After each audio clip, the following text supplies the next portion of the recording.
Well, hello listeners, welcome back to our bonus episodes for our I Am series. This is week 4, our 4th episode. We've been tracking at Discovery Church a series on the names of God throughout Scripture. So far we've covered, and you can go back and listen to these if you haven't caught them already. Week 1, we looked at Jehovah Jireh. In week 2, we looked at Jehovah Nissi, the Lord is my banner. And then in week 3, we talked about Jehovah Rapha, the Lord who heals. And then this past week, Zeke, who's on the podcast today along with Maddie, Zeke brought us a message on El Roi, the God who sees. Mm-hmm. Awesome. So welcome back, boys. Great to have you here. Hey.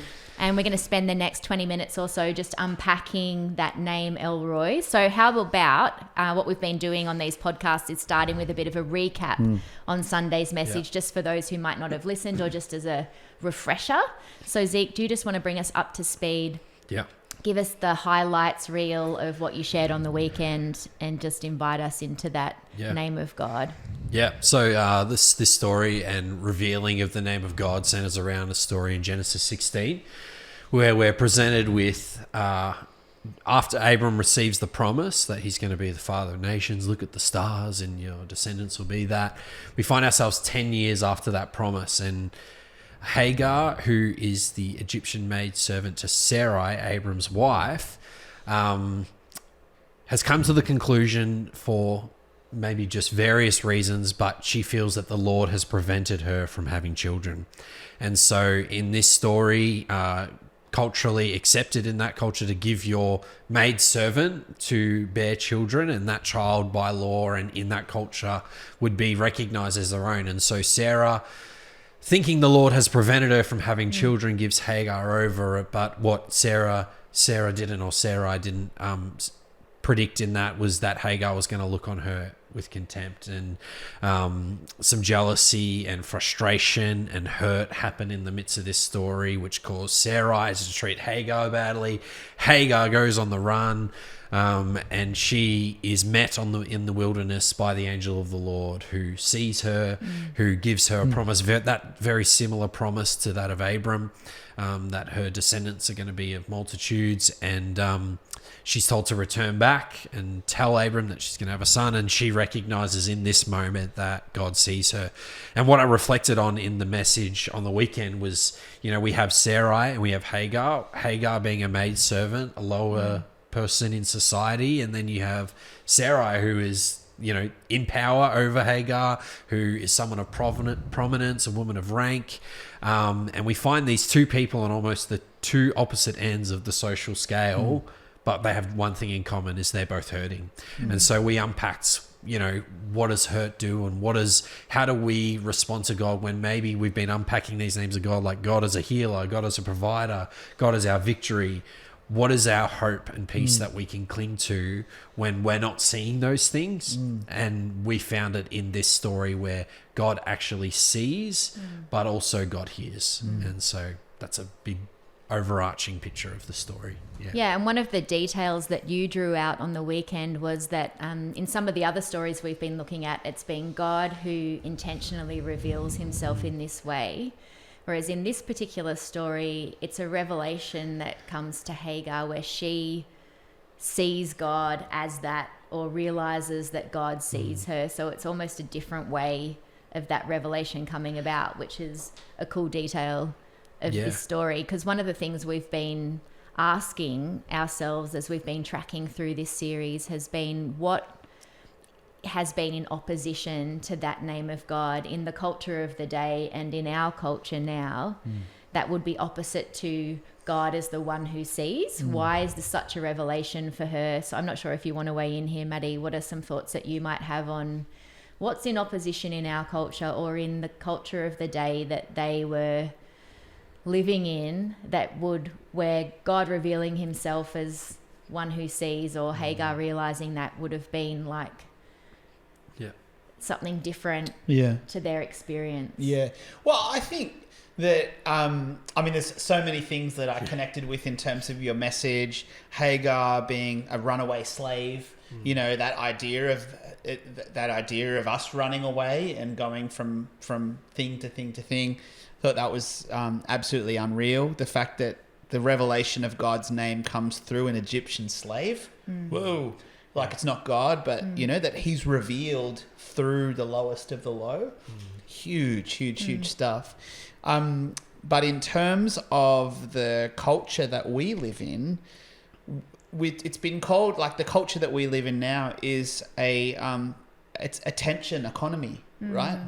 Like, so all of social media is geared towards attention. You want to get eyeballs.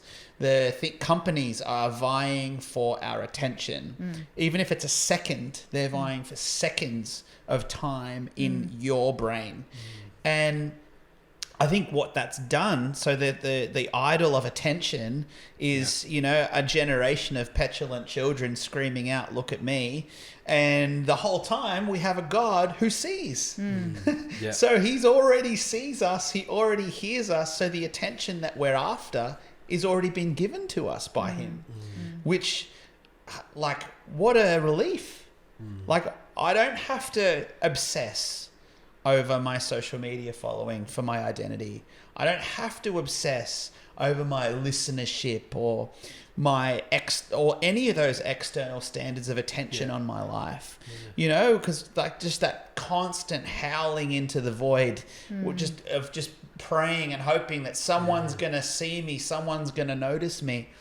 It gets revealed to an Egyptian slave, hey, God sees you. So if he sees her, of course he sees us. Yeah. I reflected on it a little bit, I think, in one of the services, but the perspective of the lowest in our society and people, like I done a lot of work before working at Discovery with the persecuted church. And in the body of Christ, these people often, they probably have every reason to question God's existence and whether he's real and whether he is sovereign and whether he is all powerful and almighty over all things. But one of the most beautiful reflections, and actually the hope that I think they gain in that, is that God does see them. And so I think we have a great bit of wisdom that we can learn from those who are maybe not as privileged or not in a culture where, like those who are persecuted, they have a beautiful perspective on God, which I think only can be found when we're in our lowest moments. When everything's been taken away. It's huge. I feel like there's so many things to draw from this particular name of God. And I think you touched on some really important things there, Matt, about how the pull of our culture is to self-promote and I'm the center of my own story and I need to make sure everybody knows about it. But one of the other things that I thought that's almost counter to that is, and you sort of touched on it then, Zeke, talking about the persecuted church, but even just thinking about everyday Australians and just people in the life of our community and our church and our local area, those times in your life or those seasons that where you feel unseen. And it might be because for whatever reason, you're not in a time in your life where you're able to use your gifts and your strengths in the way that you normally would, or you don't have the capacity to do all the things you wish you could be doing or really living into your call or your dreams, and you're having a season where you feel unseen and you feel like you're in the shadows and things in your life feel dormant. And I thought, listening to Zeke's word on the weekend, what a beautiful encouragement for people in that kind of a season where you feel unseen by everyone else around you. And maybe even unappreciated or unrecognized for your contribution that you're making, that actually, you know, it isn't the approval from everyone else that you need. That so often, not so often, all of the time, that the only approval that you ever need is the approval of God in your life, and to know that he sees you, he loves you, not because of what you do, but because of who you are. And there's a big difference between I feel unseen, and so therefore I'm going to wait on God so that he gives me the platform that I need to be seen. That's different to I feel unseen, but I know God sees me and that's enough. Do you know what I mean? And in the story that we're reflecting on as well, is that in those moments where we feel unseen, where things are dormant, our human response often can be to take control of our own destiny, take control. That's right. So it's that battle that we walk in of, like, when God doesn't seem to be working, We need to constantly be trying to wrestle against that. I'm going to take it into my own hands. I'm going to start trying to control and manage situations to make it how I want it to be. And there definitely is a human responsibility in God's plans and purposes in our lives, but it's who's in control of outcomes, who's in control of everything. And oftentimes I think we overestimate our ability to control our lives, and we don't give God as much credit as what he deserves in our lives for how sovereign he is over it. Yeah. So if we were to live as people who really know God as one who sees us, how would we live differently? How does that play out in our daily discipleship, to live as somebody who knows they're seen by God and they're heard by God? Move to a monastery in the desert, probably. That's my dream. Okay. I was impacted by this quote that I shared in the message, where it's if God would concede me his power for 24 hours, you'd see the difference in the world. But if he also gave me his wisdom, I probably wouldn't change a thing. And I think that's the piece there, is that sometimes we understand his power and we can know how he operates in the world and what he's capable of, but what we often can't understand is his wisdom. And so it's a trust. It is a really deep trust, and it's not an easy trust to live out. Just I can talk about it and just it may seem like it's an easy thing to do. It's not an easy thing to do. It's really hard to trust in God's wisdom, but I think that is the faith that we're called to trust in, not in outcomes and not in miracles, but it's the trust in God's character and his wisdom that actually shows a faithful servant and a faithful follower. So that's the thing that I've been really reflecting on. I've been thinking about it in terms of motivation. So having that motivation check in my own heart, because especially as a disciple of Jesus, which is, if you're listening or watching this, you may or may not be, but our lives should be characterized by good deeds, right? Like Jesus said, on one hand, let your light shine, let your good deeds be seen so that other people see them and then they praise your Father in heaven, right? But on the other hand, he also says, hey, make sure you don't do your acts of righteousness before men to be seen by them. If you're going to give with your right hand, make sure your left hand doesn't even know. If you're going to pray, go into the closet and pray. If you fast, wash your face. Basically pretend, show to the world, I'm not fasting, I'm good to go. Because the motive behind needing to be seen, to be doing the right thing, is huge. And so I have to check that in myself, right? Because I'm an egotistical maniac, like everyone. So what's when I'm doing something, am I doing this because I want to be seen? Oh, wow. Or even, you're doing the right thing. You're doing what a pastor should do. Versus, is this an act of my heart? Is this coming out of devotion to Jesus? And sure, and in some ways, then hopefully that the praise does go to him, does go to Jesus, if those things are seen. But the motive is, I'm already seen. I'm good. The Lord sees me. He knows me. He hears me, which I think is the revelation that Abram and Sarai didn't get, right? They didn't feel seen by God, or they didn't really, because 10 years of waiting, hey, God's he's turned his eyes, so. I think it takes a lot of courage for us to be honest with ourselves about our motives for things. And so I think it's important what you say, and particularly when we think about how many of us are on social media and we use that platform for a lot of things, but that check before you post something, or even just that check in your own spirit, what is it in me that is so desperate to be seen by others? And what void is that going to fill in my life that perhaps the Lord has already and wants to fill? Am I needing that affirmation? Am I needing, or, for those of us who have personalities inclined towards people pleasing or wanting to be thought well of, often our motivation to be seen is because we want to be thought well of, or we want to keep everybody happy. And that's definitely my personality type. And so like you, Maddie, I have to be careful about what I do and why, and checking why I'm doing it to make sure that my motive is in line with God's heart, and also that my motive is pure and not self-seeking and not self-promoting. And I think it takes courage to be, and it takes a growing self-awareness and honesty before God and others to really hold ourselves to that. But we can take so much. I think when I think about how the God who sees and the God who hears, that revelation makes my life better, because it helps me in the moments where I want to take control. It helps me to take a posture of surrender and trust. Actually, I'm seen. God hears me. I can rest. I can walk peacefully. And, I have a tendency to want to take control and to get anxious about things. So that helps me go, hang on a minute. God sees me. God hears me. He's across it. I can surrender. I can lean back and allow him to bring about his plans and purposes and partner with him in that. Yes, not do nothing, but not try to control the situation and the outcome.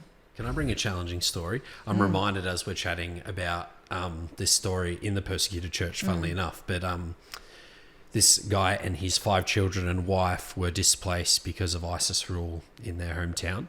And so they lost everything. He was a business owner, owned multiple doctor practices and veterinary clinics and such. And he now finds himself in what they call tent cities outside of airports, slum-like conditions. And so he went from rich, wealthy man in his culture to ISIS invading, losing everything that he owns. And our team at Open Doors were able to chat with him and just go and have an interview with him and just see how he's doing. And one of the questions that as we were chatting with him is, he said, people always ask me, where was God when we were displaced? And he says, I'd witnessed the hand of God in my life in the moments more when I lost everything than when I had things. But then he said this, and I can imagine the person sitting across from him, coming from a Western society, in some ways a very blessed culture. I don't like that term necessarily, blessed and unblessed, but he said to the guy who was interviewing, he said, the problem with Christians in the West is that they love their life more than they love Jesus, and that makes us unwilling to die for him. And so as I think about all these thoughts, I go, maybe 2 questions for those who are on the podcast is, what do you love more? Do you love your life more, or do you love Jesus more? And it's a very challenging thought to think about in the context of that. But again, and we've been chatting about it at the podcast. I feel like every week there's this beautiful revealing that the eternal nature of God and the eternal relationship we share with Jesus is so much more important than our limited, minute understanding of reality that we have here and now. And so maybe that's a challenge for you today, but I've just came to my mind as we're talking here. It's true. We've been talking a bit, Matt and I, at home, just about how much comfort and perhaps even a stronghold of comfort is over our culture. Because exactly what you say, we love our life because there are so many comforts and luxuries and things that we have that kind of pad us all the way around from actually feeling, not that we don't experience challenges, but there are so many things available to us to anesthetize. To numb some of those pains and those challenges and we're so used to the comfort of that question, I think, when you ask it, of course, most of us would go, of course I love Jesus more than my life. But if you actually did an inventory of the way you spend your time, your money, it might come out differently. And that's a challenge for us, and attention to hold and something to inspire us towards a deeper relationship and intimacy with Jesus and towards a greater level of discipleship and really giving our that conviction to really lay down our lives for something bigger and the bigger story that we talk about at Discovery. Lay down our lives for the one who sees and hears us. Awesome. Any final thoughts before I get you to give us a pre-brief on what's coming up this week? Our time always goes so quickly. Not from me, Zeke. Not from me. I'm good. All right. Well, why don't you share with us what's coming up this Sunday? Sure. So this weekend we're going to encounter Ezekiel. Someone said that Zeke should have preached this message this week instead of last week. But Ezekiel this week, around about the time when the southern kingdom of Judah in the Old Testament was exiled to Babylon. And Ezekiel was not only an Israelite, not only was he a prophet, but he was a priest. So he was a pastor. And he was exiled along with the rest of the Israelites to Babylon and spent his entire prophetic career in Babylon. And then Ezekiel's a very long book. And so, but right at the end, the very last line in Ezekiel is a vision of a city that says Jehovah Shammah, the Lord is there. And so we want to talk about, and that's the revelation of God this weekend. We're going to talk about what does that mean in the exiled parts of our own lives? What does it mean if the Lord is there? Awesome. Can't wait. Yeah. Well, thanks for joining us on the podcast again today, guys, and all of those of you who are listening. We'd love you to share it with anyone that you think would love to jump on board, and we will join you again next week to unpack Jehovah Shammah. See you guys. See ya.